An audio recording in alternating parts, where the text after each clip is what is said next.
So we're glad to have all of y'all here. We really appreciate it. For those that don't know, I'm Lisa Harold.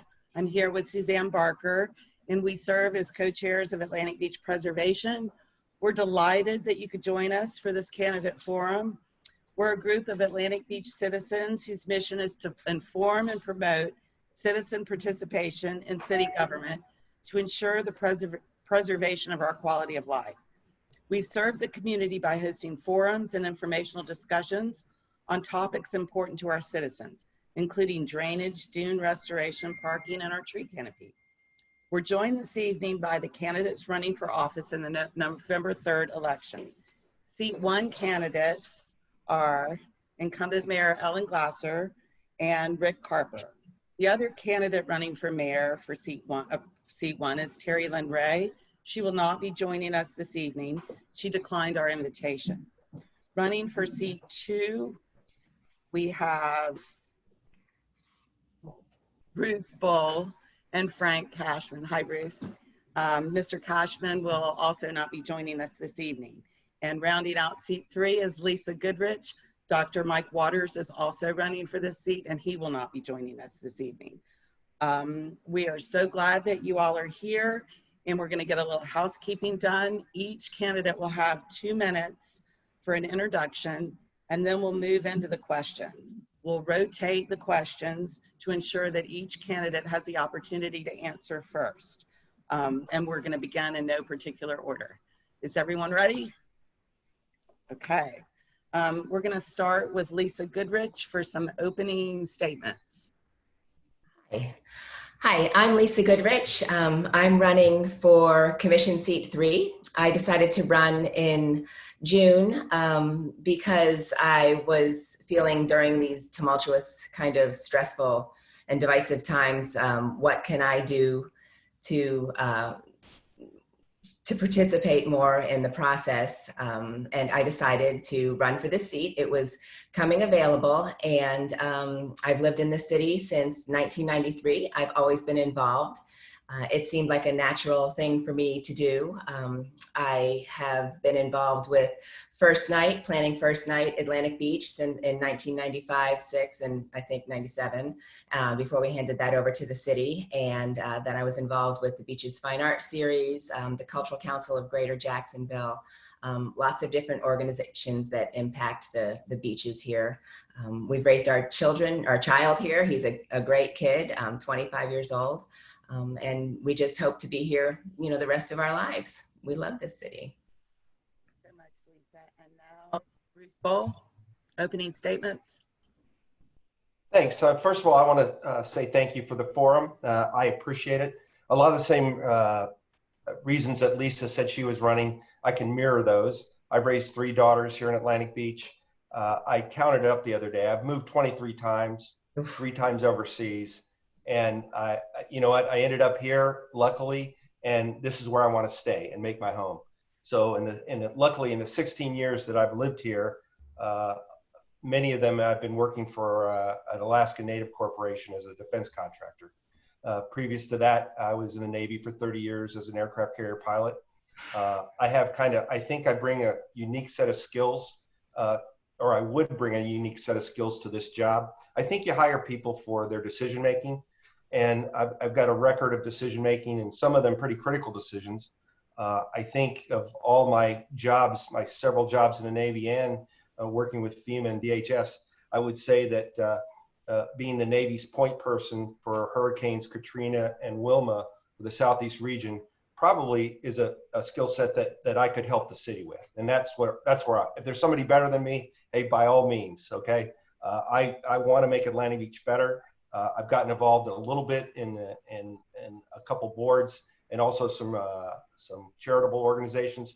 But my reason is that I think I can bring, like I said before, I've been in situations where I had to make critical judgments based on data. And in my current job with the federal government now, it always worries me when people say, I know, I think, I'm sure, okay? Because in my line of work, they don't ask those questions. So that's really why I'm here. Thank you, Thanks. Bruce. And now, Mr. Carper, opening statements. Sure. Rick Carper. I'm a 23-year resident of Atlantic Beach. My wife and I have been married for 42 years and raised our two now adult children here in Atlantic Beach. I'm a licensed professional engineer, and I served as the city's public works director and city engineer from 2004 to 2014. Very recently, my qualification for the office of mayor was questioned. I want to respond. I'm going to read this just because I like to get it all in. I know the city of Atlantic Beach and the strong city manager form of government as well as any candidate or elected official. And believe me, the city needs strong technical leadership for the future. I have the in-depth knowledge, leadership skills, and experience with city government to be effective from day one and to make a difference. I have the experience and knowledge to help train and guide new senior staff. For 10 years, I created and defended the public works budget before the city manager and the city commission. I also drafted numerous pieces of legislation, including a new sanitation code and significant changes to the land development regulations for review by the city attorney and approval by the commission. I was directly in charge of debris removal following severe weather. Because of my hands-on involvement during storm events in the field, I know what is happening out there during the storm.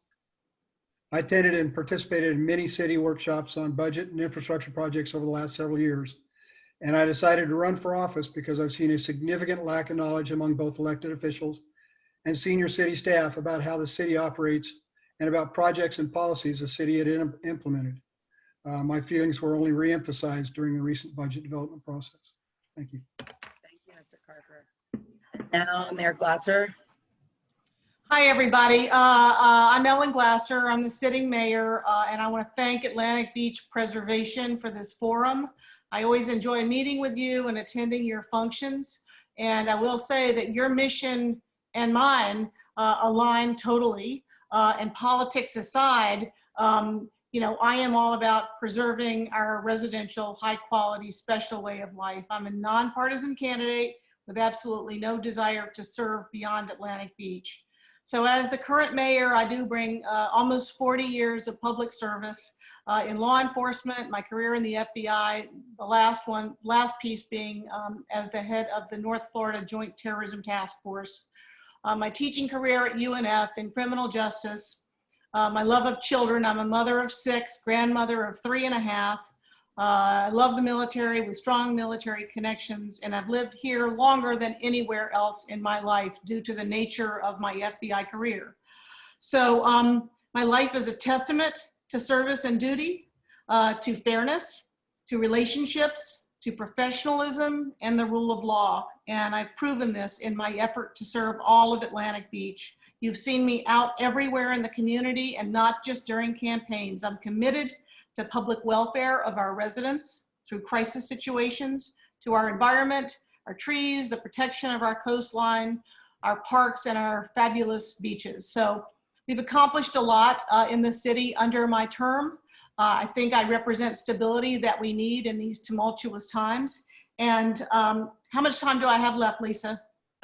20 seconds. Okay. I'll hold this for later. I do want to say that I respect Rick Carper immensely. He is very qualified and suitable, and I don't doubt that for a second. So if there's any suggestion otherwise, I would like to correct that. He certainly does know the city extremely well and has technical knowledge. I just disagree on the need to have that in the seat of the mayor. So thank you all very much. Thank you. Okay, we're going to move on to the next question, which is I'm going to pose to Bruce Bowl and all of you. Bruce is just going to go first. Bruce, how have you been involved in the Atlantic Beach community, either by serving on a city board or by your volunteer work? Well, I think primarily I'm currently a trustee on the General Pension Board for Atlantic Beach. I sit in the meetings, obviously, with both the general pensioners and the police pension fund.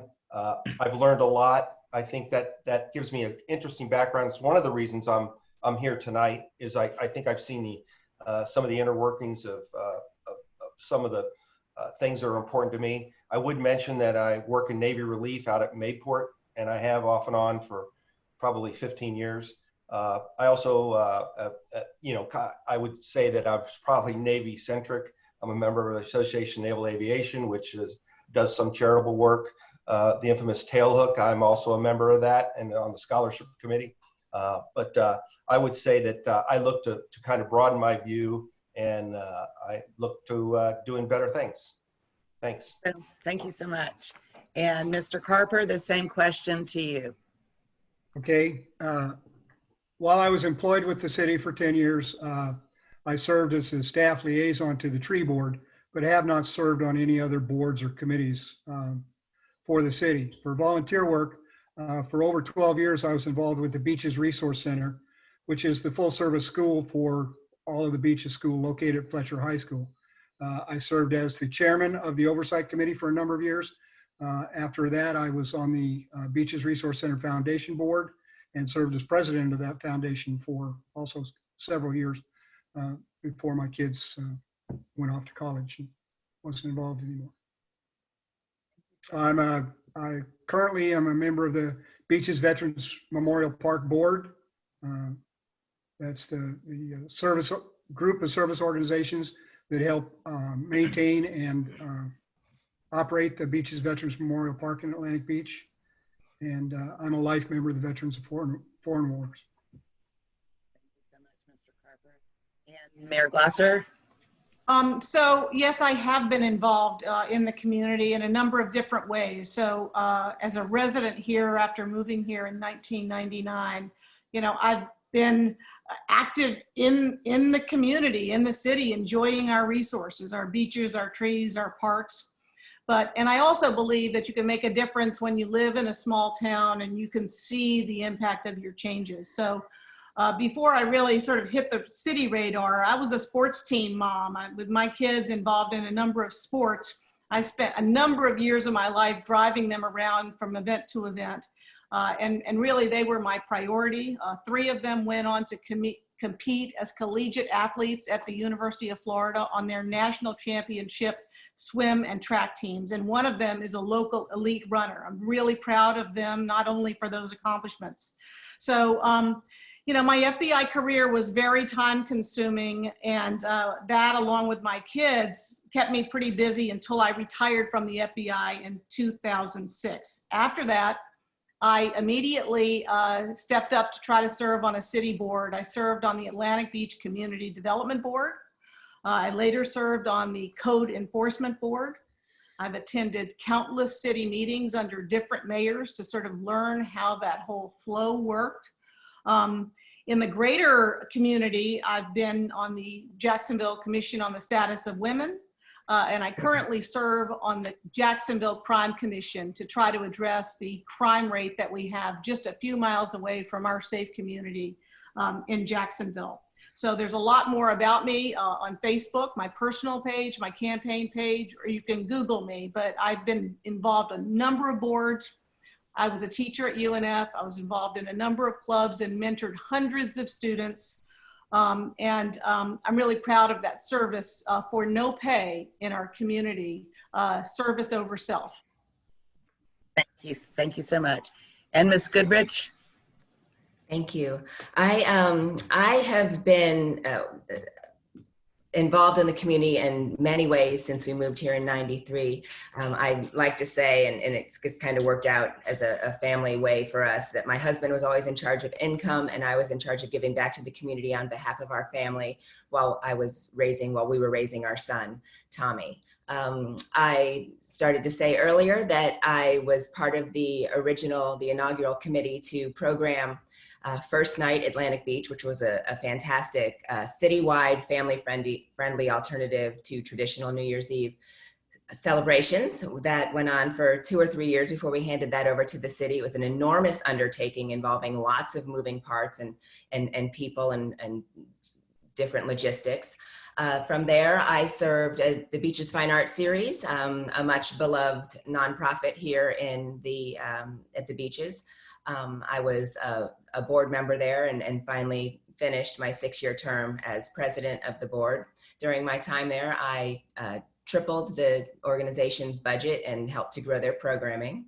I was an after-school tutor at the Gail Baker Community Center before it was the Gail Baker Community Center when Miss Gail was alive, and mother to so many children there, helped the children plant a community garden.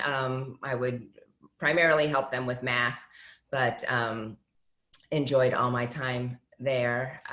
I've been kind of an advisor and coordinator for the arts community here in Atlantic Beach. I advised Shane on the Facade Grants program because of my involvement with the Cultural Council and the different organizations downtown.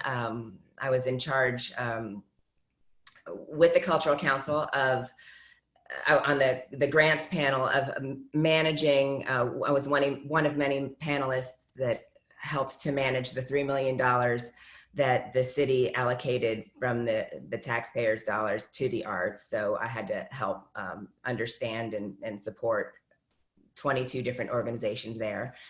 Through my connections in the arts, I organize or I advise on Shakespeare in the Park here in Atlantic Beach. I've been members of the board of, again, the Beaches Fine Art Series, the Florida Theater, Renaissance Jacks, Young Life. I've just always been involved in the community as much as I possibly can. Thank you so much. This next question, I believe it's Mr. Carper's turn. And here's the question. Parking is becoming more of an issue both in town center and at the beaches and our accesses. What do you believe is a good solution? Well, the current paid parking system in town center, maybe it just got better. The city of Neptune Beach took over operations of that.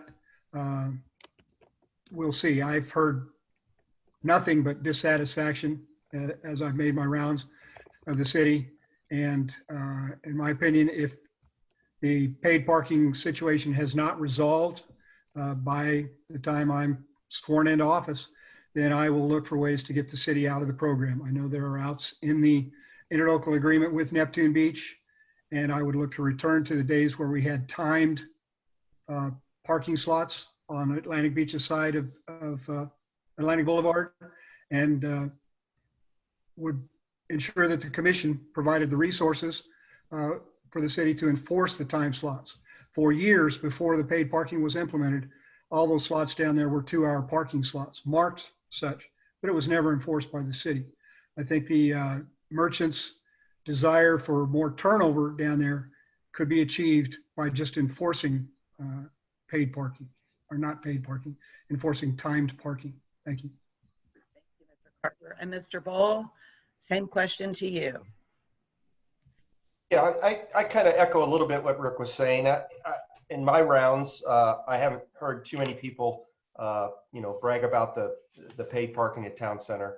I understand that, the public safety has a lot of different balls in the air. So if in fact you want a timed parking, say the 2-hour or 3-hour time parking, I think it's a matter of enforcement. I think all parking is a matter of enforcement and the effort that you want to put into it. If you walk down 18th or 19th Street, I understand the issues there. I ride my bike by there regularly. I have seen more of a presence down there recently, and I understand the issue about the bike racks and the number of spaces. But again, it comes down to what's responsible for the residents.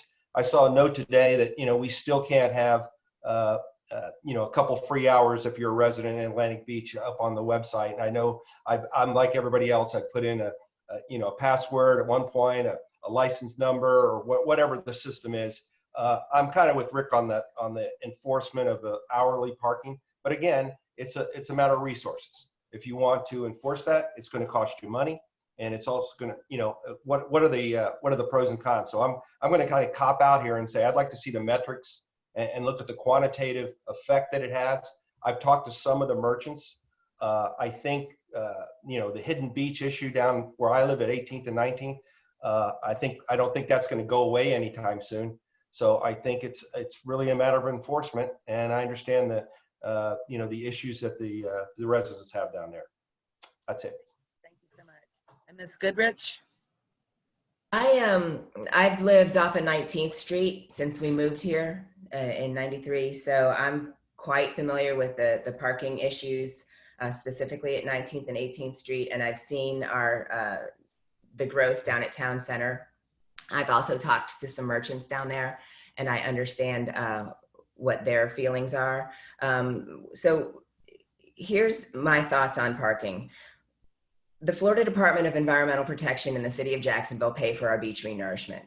And the only thing that we have to provide to have them foot that many millions of dollars every 4 or 5 years or so, although it's getting to be more frequent that we need the renourishment because storms are increasing. That's another topic.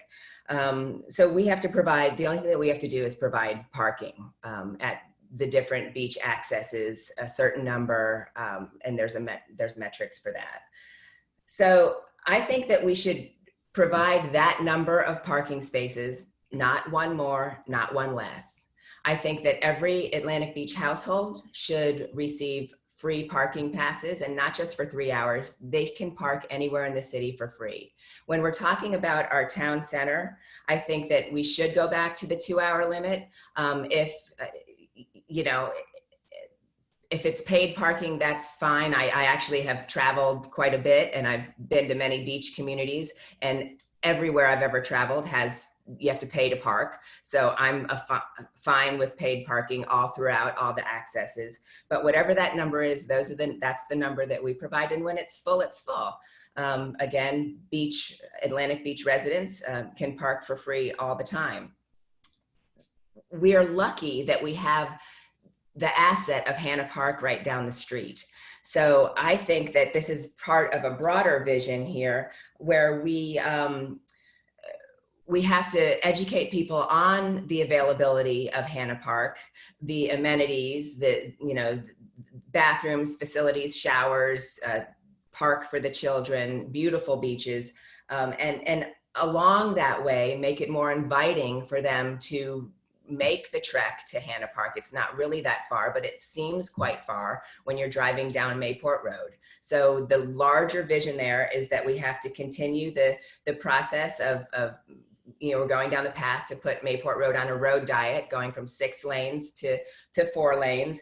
And I'm going to have to stop you. I'm going to have to stop you, Lisa. I'm sorry. Okay. It's a little long. I'm going to let Mayor Glasser have a turn at this question regarding parking. Okay, thanks, Lisa. 2 minutes is not enough to cover this topic. I will say that I have addressed both the parking at 18th, including the possibility of parking at other beach accesses, and Town Center on my campaign webpage. And I don't know if people will take the time to read it, but there's a lot there to digest. We've gotten a lot of public input on this. This is about managing the best we can, because we can't just clean the slate and start over. So with Town Center, we are in a pilot program that ends some month in 2021. And yes, Rick is correct. It has shifted over to Neptune Beach. They got rid of the contractor that they had. There's no question that there have been many implementation problems. And the commission has vocalized that loudly. But we have 6% of the public and private spaces there. And the idea of carving out a separate system for our side of Atlantic, to me, is gonna be very difficult to do. It's also gonna be resource intensive. I would like to see the technical solution have a chance to work where you have license plate recognition, you collect data, and very importantly, we allow our residents to park 3 hours free. So that's certainly something that could be extended, I suppose, but the merchants told us they wanted to see turnover. And that was the reason we limited it to 3 hours, because that's the data told us that people didn't stay much longer than that. So please check out the website on that. 18th Street, we've done a lot there. There's been a lot of public input, divergent opinions. There was a reduction in the number of spaces recently to comply with the governing factors that we must meet. And I guess the beach renourishment is the one that people talk about the most. So that is not paid by our tax dollars. We benefit from the sand. And the bike racks enabled us to get to the number that we agreed was the number to have. I do believe that meets with the requirements of our comprehensive plan, but that's a different conversation. So I don't support relocating any of the marked spaces to the other side of Seminole Road. This is a historic parking area that's been there for over 50 years. So it looks like I've run out of time. You have. Okay, thank I'm you. going to go like this when you have like 30 seconds left so I don't have to interrupt. My mother Wonderful. taught me never to interrupt, and I'm having a hard time with that. So we're going to move on to the next question. Thank you so much. And this question is for Lisa Goodrich and all of you. What are the top 2 issues that you feel our city is facing right now? And choose one to share, you know, what you would do to address it. Just one of the issues. Okay.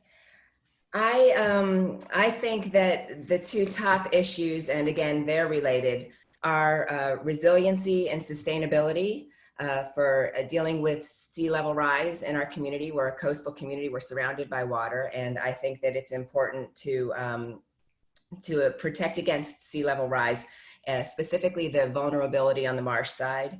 And then my second issue is infrastructure and stormwater drainage. I think that we have a great city engineer, Steve Swan. I attended he did a study for Atlantic Beach vulnerability assessment, and I attended that last November at Beaches Watch. It was chock full of alarming information. I think that we have to invest now in our resiliency and our sustainability.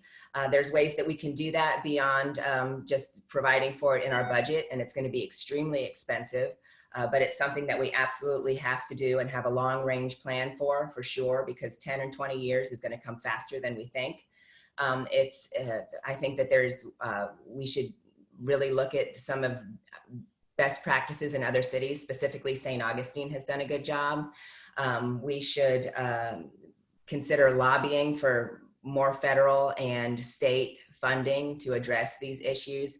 But it's a real problem, and I think that is got to be our #1 issue in all of our utilities and public services that we offer. We need to shore those up and make sure that we're resilient. Thank you, Lisa. I'm going to ask the same question to Bruce Bowl. Thanks. I agree with a lot of what Lisa said. If I had to narrow down the 2 topics, I would talk stormwater and sea level rise and all the apparent problems that come with that. And I'd also say that parking, which we already discussed, so I'm not going to go back into that. I think everybody made their points clearly. One thing I would mention, kind of on one of your other questions, kind of a corollary, in my job with an Alaska Native Corporation, I've written grants. There are grants out there for several of the issues that we've been talking about tonight. I've been successful in some grants that I've authored.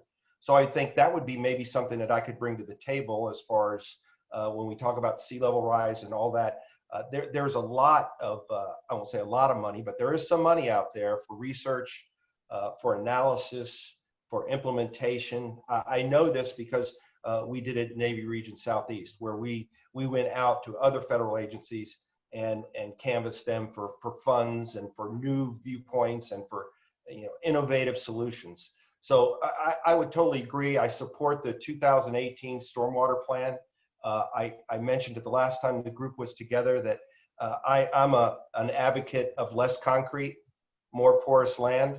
I think that makes a difference. This all connects together. When you talk about parks, you talk about the sidewalks, you talk about parking lots. That's all part of the program.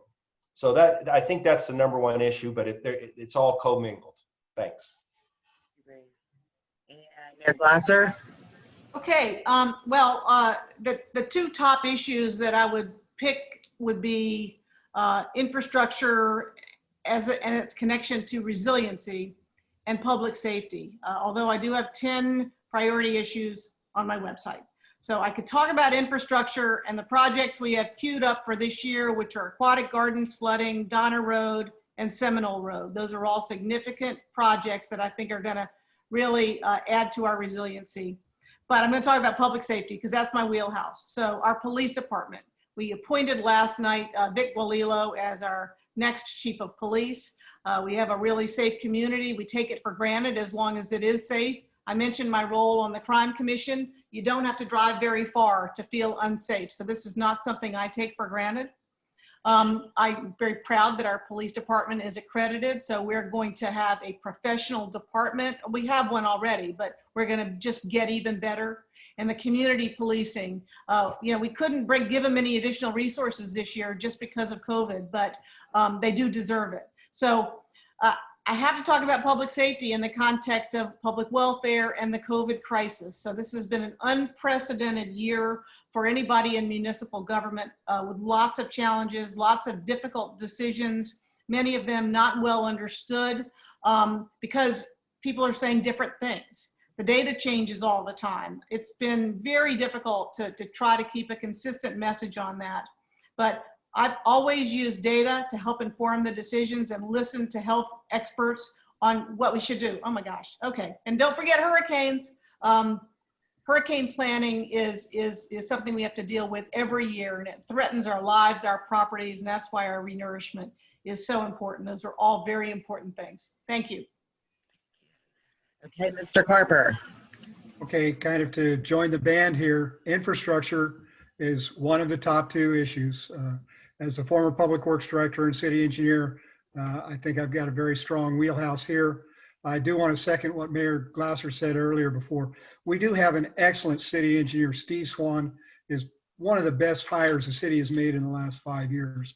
I do want to say that I think the commission needs to have somebody that knows the questions to ask, though. You can't just push the I believe button when the engineers are making the presentation to you.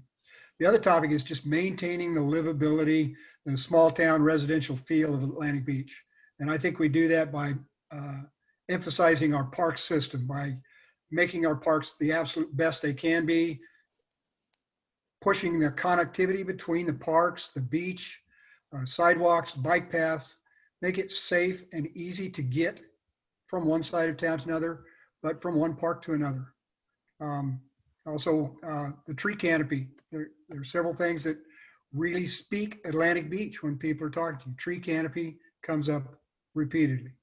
Do everything I can to maximize our tree planting, to make our tree ordinance, you know, it's been revised 4 times in the last 10 years, make it as good as we can, and to work around the state limitations that they put on us for removing trees on private property. Anyway, livability and keeping Atlantic Beach this small town cul-de-sac community that we all do love. Thank you. Thank you, Mr. Carper. I just mentioned the tree canopy, and that is question number 6, and I'm going to let Mayor Glasser go first on this one. Our tree canopy is our city's defining asset. What measures would you propose to continue to protect our trees? So before you start timing me, did we skip a question, number 4? Did skip it. It was the budget question because we didn't know if we'd have time for that one. Okay, gotcha. Okay. All right. Yes, we did. Okay, so tree canopy, yes, this our maritime tree canopy does make Atlantic Beach special. And a lot has changed in 3 years. When I took office, I was sworn in, and we had not been enforcing our tree permitting process, our tree code for some time. The Environmental Stewardship Committee, the Tree Subcommittee were formed by the prior commission, but have done an excellent job of sort of squaring things away since then. So we, the commission, have a no net loss tree policy. So the city has planted 200 trees in the last year, I believe, and we are partnering with the city of Jacksonville to plant over 90 trees you know, through the fall that it's going to come free to us, but at a cost of $200,000. So we've done a lot of outreach on the permitting process. We've created graphs that tell people when they need them. And we have really promoted the Heritage Tree Program, and we've had a number of them designated. So we've been preempted by the state legislature in some areas with respect to tree removal and tree trimming. Our commission wrote a resolution asking that that be repealed. Tallahassee is not too good at listening to cities when it comes to things like that.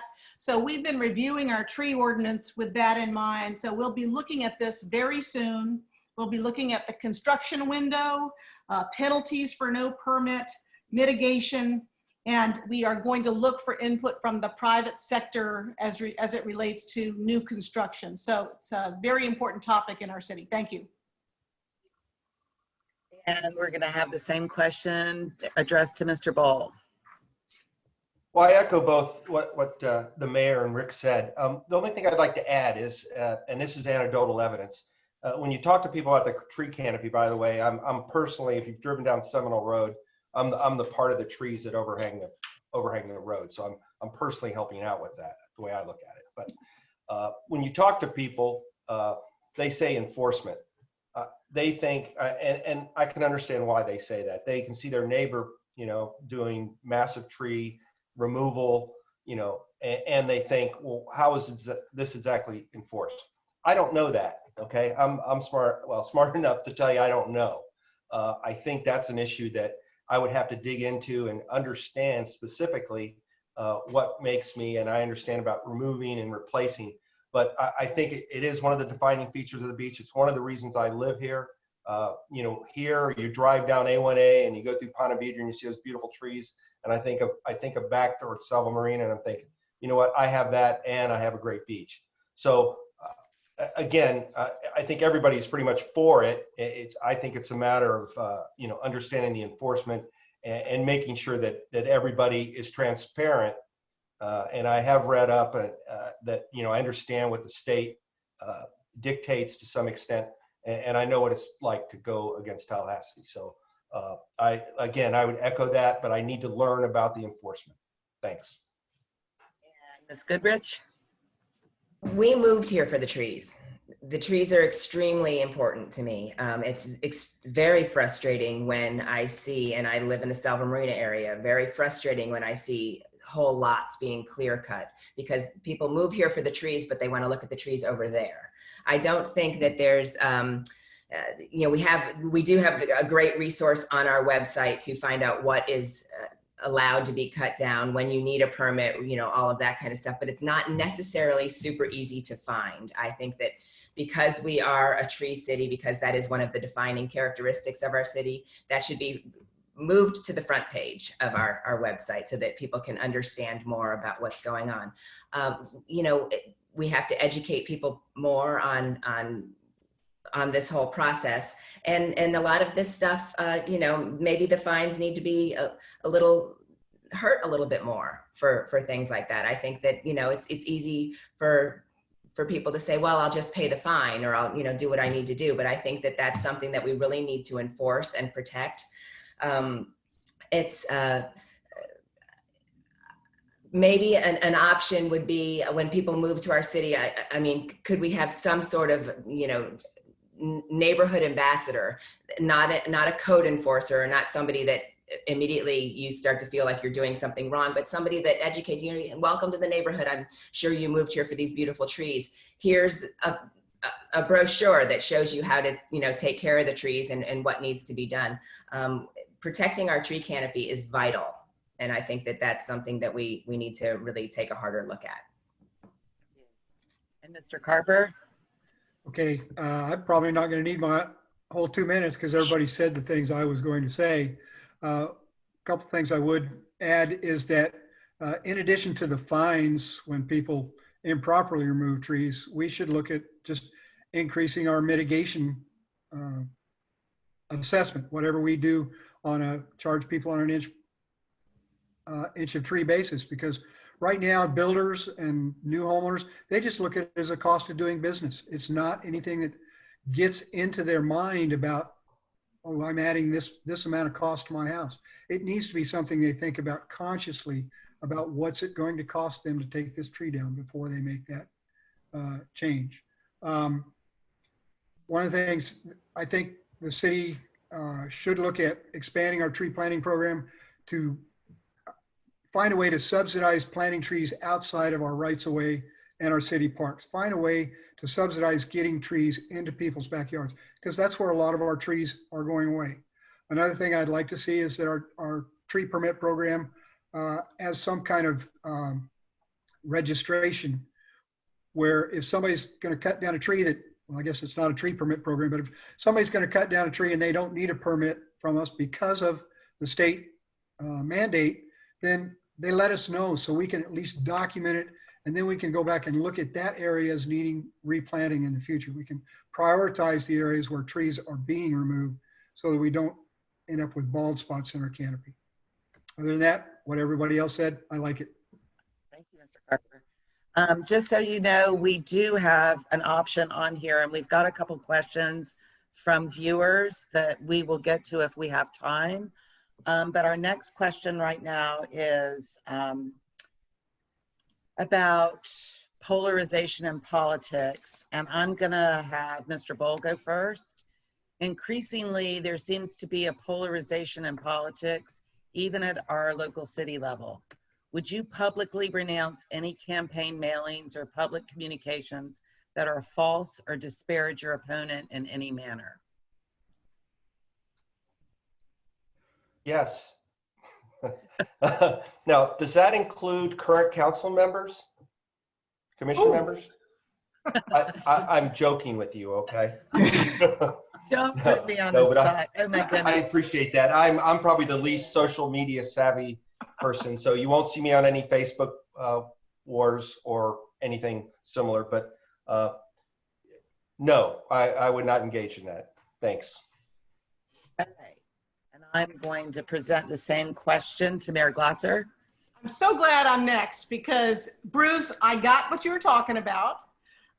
And you'll recall, I reached out to you and I encouraged you to be on a committee and said, maybe you'll be a mayor one day, right? Is that not true?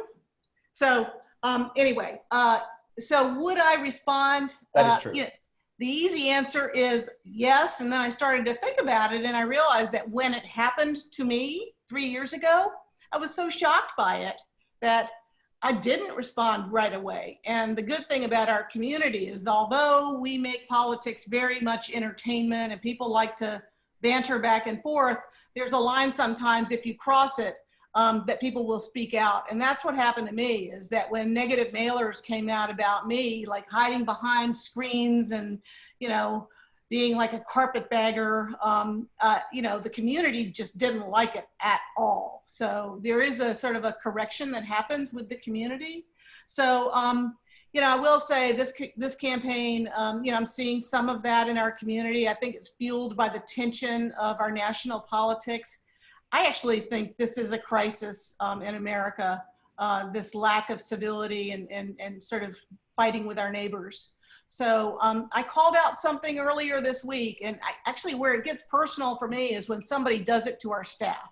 So I guess I'm getting, you know, conditioned to take it. But when somebody criticizes our staff unnecessarily, I take that really personally. So when someone was sort of celebrating the fact that removing signs from rights of way was like the communist state of Atlantic Beach, or that it was the city harassing our residents, I find that totally unacceptable. Okay, so I have a lot to say, but I'll leave it for another day. Thank you.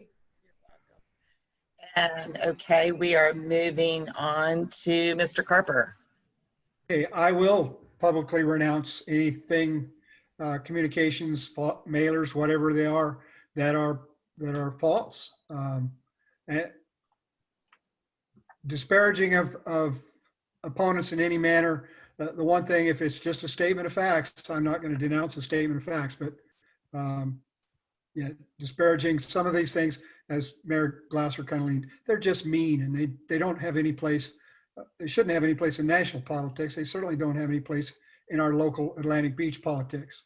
I do want to say that on my webpage, I have a civility pledge, fair campaign pledge, it's called, and I have no problem with giving Mayor Glasser credit. I plagiarized it almost entirely from her previous campaign.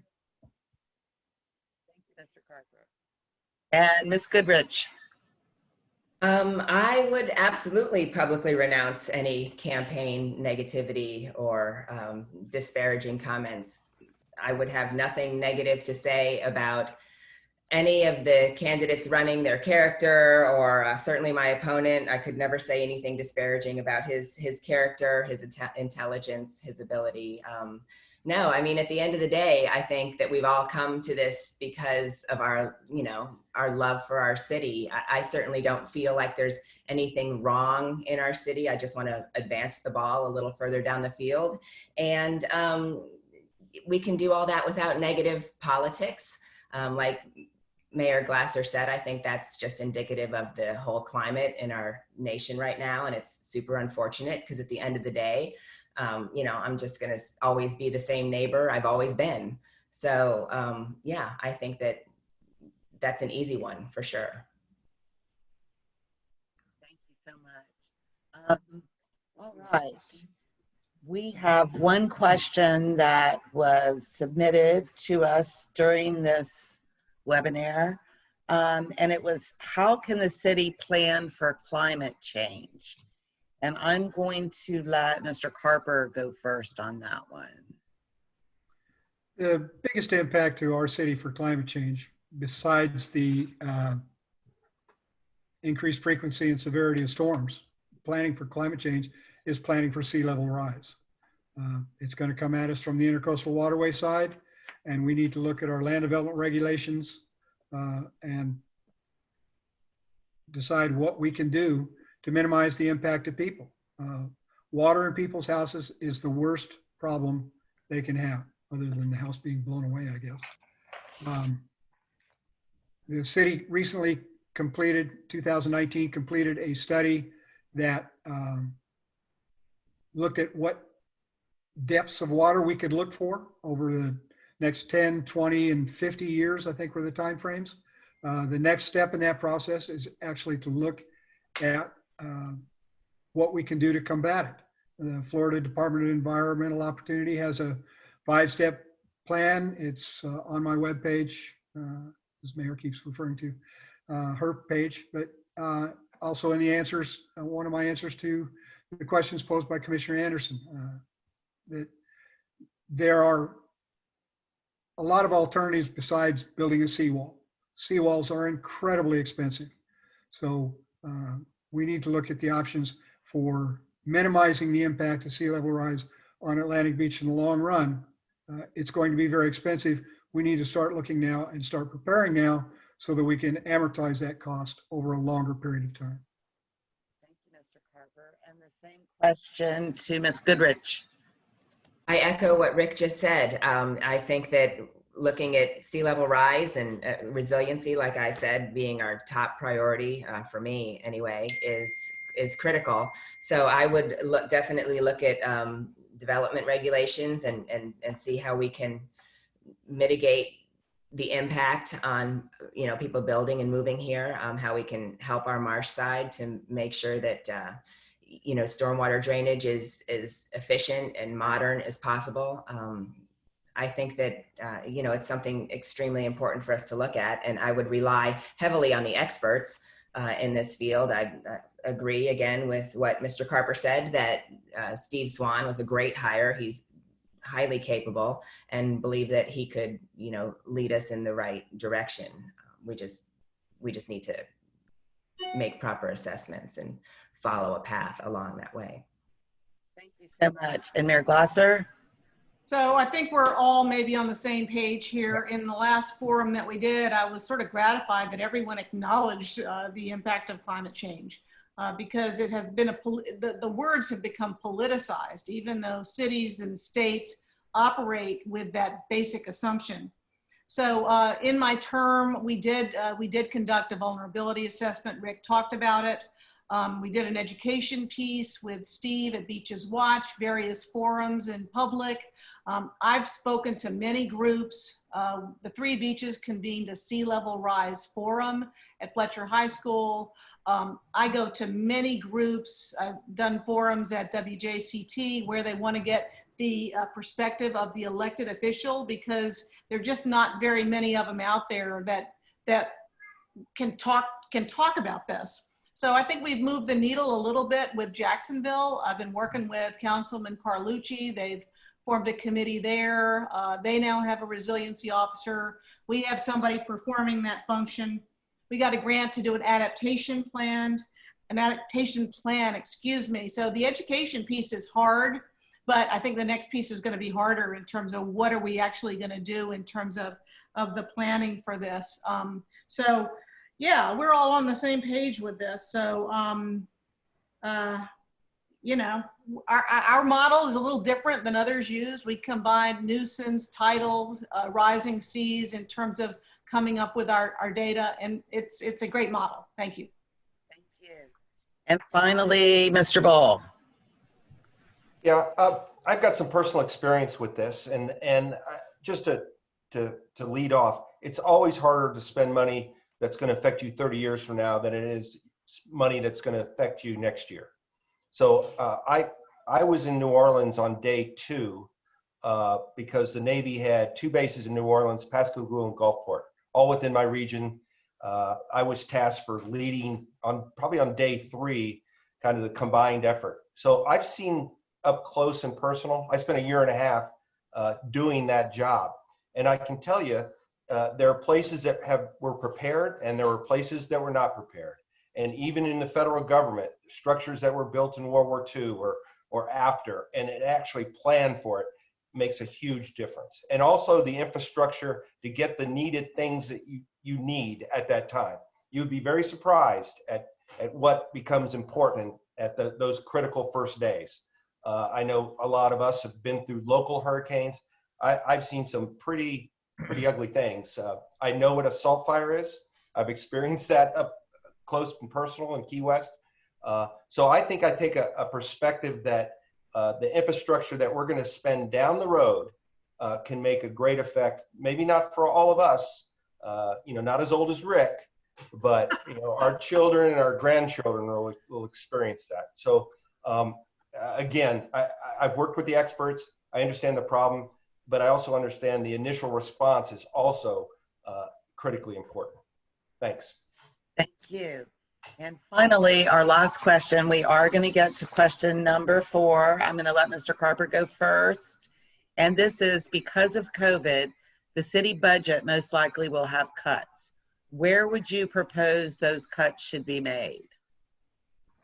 If budget cuts are necessary, the first place we should be looking is at projects that need to be built. Anything that is not flooding, stormwater, or water and sewer related should be looked at with a sharp eye to decide, does that need to be done now or can it be deferred? Capital purchases like vehicles need to be re-examined. Do we really need all this new equipment? If we have vacant positions, we need to look, do we need to hire for this position? We're living without it now. Can we live without it for a little longer? Typically, my personal experience here, budget cuts like this always hit the Public Works Department hardest. I think in future, if this happens, we need to be looking very closely at the Public Safety Department. We call on them to do a lot of things, but right now they are a substantially larger portion of our budget than, say, Public Works. One thing I would not consider, staff furloughs, layoffs, pension holidays where we skip a year of paying the city's obligation to pension, those would not be on the table. Thank you so much, Mr. Carper. And now I'm going to have the same question to Mayor Glasser. Okay, well, Rick knows our budget probably as well as anyone. And I will say that it worked out actually a little better than we expected. We were initially projecting about a $1.5 million revenue shortfall with COVID, but the state revenues came in more than we thought, and we ended up probably projecting about 500,000 of a revenue loss, mostly from utility franchise fees and revenues. So looking at the budget that we're going to hopefully approve later this month, we started with a 20% model where we were going to project that as our shortfall, but we really didn't need it because what we did is we just got really lean on what we were doing. We're maintaining our millage rate, so there's no property tax. Our operating tax base is increasing every year, so we're really lucky in Atlantic Beach to have that, especially when the state is projecting, maybe $5.5 billion in a shortfall over the next 2 years. So where are our cuts coming from? It's in the places that Rick suggested. We're making cuts in general government, planning, public works, and building for this year. There are no cuts to public safety. That conversation is worth having, but at this time in our country, we did not feel that any cuts should be made to public safety. So it's trucks. It's some projects in public works, and they did get the biggest hit. So this is for this year, and hopefully we'll get back to normal sooner than later. Thank you. Thank you, Mayor Glasser. And now the same question to Ms. Goodrich. I attended the budget workshops and was incredibly impressed with how the city staff worked together, managing a plan of how things were going, what they needed to do, what were priorities. And I was also pleased to learn that we passed the first round last night with the city at the city commission meeting unanimously. The balanced budget was passed. We did so as a city without using any money from reserves. And in fact, this was the first time that we put money back in the reserves and that projects are being paid for with enterprise funds. So we're doing better than most cities. If it did come to budget cuts, I would have to echo, it would have to be capital purchases. We'd have to really look at every department and sharpen our pencils and tighten our belts and just see what is most critical, do those most critical things first, and you know, some other things might have to wait. But it's looking pretty good as far as cities go. We're in pretty decent shape. So I think that if we had to do those kinds of cuts, we just would have to look at possibly projects and capital expenditures. Thank you. And finally, Mr. Ball. Yeah, I echo a lot of the things that the other members have said. One unique, I think, by working on the pension board, one of the discussion items that we have there, obviously, and what's on their minds is, what is the city going to contribute, on a year-to-year basis? We talk to actuaries, we talk to the lawyer, the rest of that. So I think I kind of get that viewpoint. I echo what Rick said about the capital purchases. I would not mess with the 2018 stormwater program. One thing I may differ slightly here on is in my current job with the federal government, and we have seen cuts across the board in some significant projects. They usually go back and with whatever logic, go, what's your biggest cost center? What costs you the most, right? And then you work your way down to the second, the third, and they give you a structure in that you make the cuts, but you still do X, Y, and Z. That would force us, and I know this is a hypothetical question, that would force us to look at public safety. That would force us to look at some, what you would say, this is critical, it can't be touched. I would say, let's look at the metrics, let's do the analysis, let's understand what the threat of not doing this is, and understand what the outcome on the other side is. Where's that money going? So I think it's, it's kind of a holistic approach to this, but I think you cannot say, I'm not going to look at that cost center, because that cost center may be an issue that can more than offset across the board in public works and everything else. Thanks. Thank you so much. And that concludes the questions. So we're going to give each of you 2 minutes for closing remarks, and we're going to start with Mr. Carper. Okay, I'm not going to use all my time this time either. I just want to emphasize my prior experience as Public Works Director and City Engineer, and my involvement with the city in the years since I retired from that job. I know this city, I know the processes, I know how the city has worked in the past. Some ways it works better now, some ways it works better then. I believe plagiarism is a good thing. If you can find somebody else who does it better, copy it. I will be a champion for projects that have the most impact on the residents of the city, and I'll be fiscally conservative with everything else. Thank you. Thank you, Mr. Carper. And Mr. Bowl? Yeah, first of all, I want to thank everybody for the forum. I think this is always good. I learn something every time that I listen to my fellow candidates. I think about what they do. So I think my closing remarks are, I don't know how to fix every problem in Atlantic Beach. And I don't know the magnitude of every problem in Atlantic Beach, but I'm willing to learn, and I'm willing to look at the metrics. I have a history of decision making, and some of those decisions were significant. And if you'd like to talk to me about them, I'd be more than happy to go individually. But I do have a financial background. I do have a background of making critical infrastructure questions, or in other words, confronting them, which I think may be a unique viewpoint to our city commission. So I appreciate the forum. I may have a slight outsider's view, but I think that's good, and may ask the hard questions. Thanks. Thank you so much.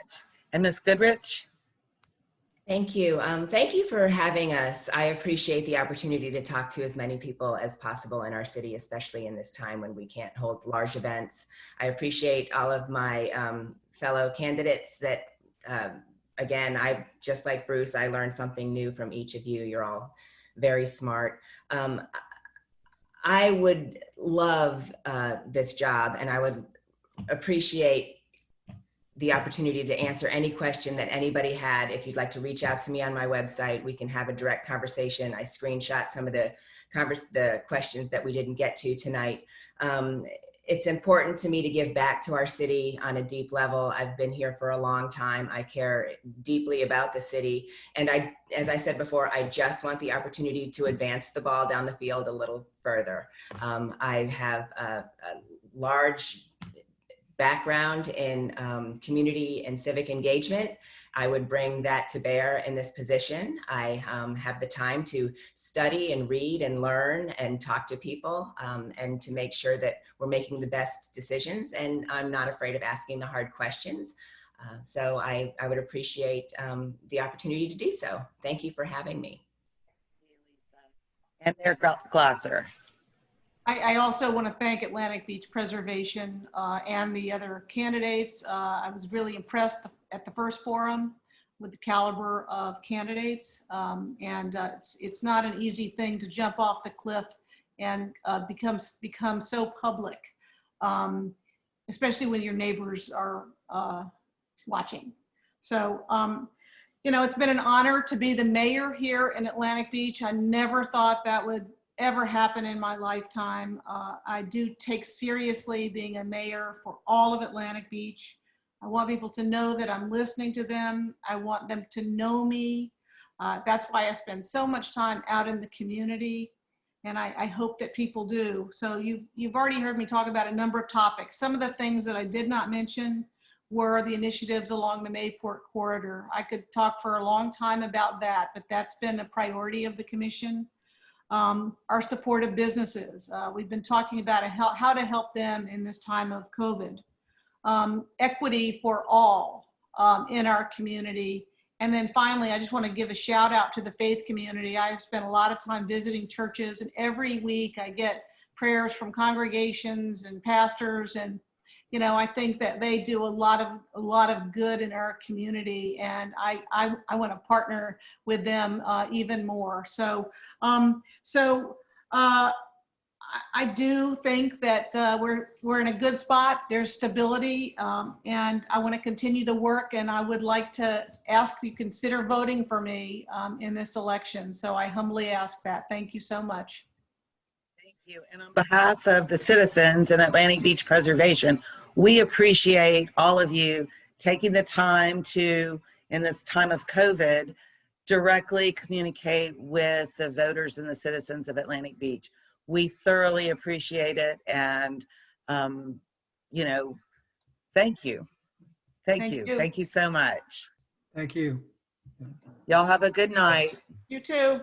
I do want to mention that people